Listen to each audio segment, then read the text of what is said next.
pour une analyse franche et convaincante. Yasmine Abdel-Fadel. Cube Radio. Cube Radio. En direct à LCN.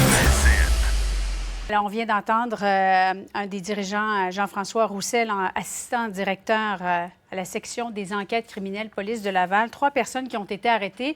Tu te rappelles, Yasmine, en lien avec cette fuite de données qui impliquait Desjardins. Il y a toujours un 4e individu qui est recherché par les autorités. Et on a pu finalement arrêter ces gens à la suite de perquisitions qui avaient été faites à Laval, Montréal, Saint-Augustin-des-Maures, aussi dans la région de Québec, en 2019. Alors voilà qui dit. Nous y retournerons d'ailleurs à ce point de presse lorsque la période de questions va commencer. Yasmine, finalement, la filiale Infra de la Caisse de dépôt a présenté son projet de mobilité. Alors, on parle d'un projet de 15 milliards de dollars sur 15 ans pour la région de Québec. Ça prend un tramway, selon la Caisse, mais pour ce qui est du 3e lien autoroutier, rien n'est justifié, mais la Caisse est favorable à un 3e lien de transport en commun. Alors, que fera la CAQ, selon toi, avec ce rapport-là? Quelle patate chaude! Là, ils peuvent plus reculer vraiment sur le tramway. Là. C'est clair, ils ont besoin... Québec a besoin d'un tramway.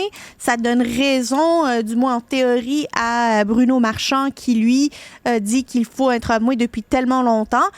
Aujourd'hui, avec ce que la Caisse de dépôt, qui est finalement un rapport indépendant, le gouvernement nous a répété que c'est un rapport indépendant ad nauseam. Là, c'est le moment d'appliquer un rapport indépendant. Le tramway, il le faut.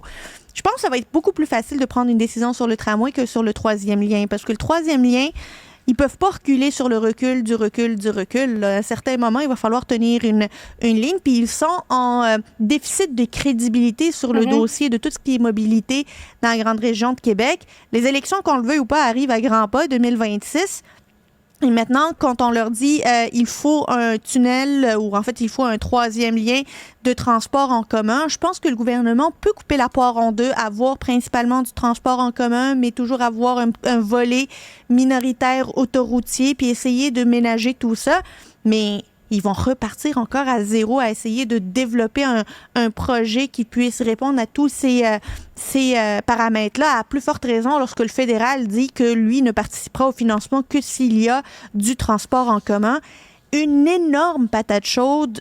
Geneviève Guilbeault, je pense qu'elle a regretté d'avoir demandé le transport, là, parce que là, c'est son image à elle, sa crédibilité à elle, son professionnalisme à elle et sa parole à elle qui sont engagés dans ce qui devient une décision purement politique. Et nous aurons la réaction de Québec, du premier ministre, de Mme Guilbeault, au cours des prochains jours, soit demain ou vendredi.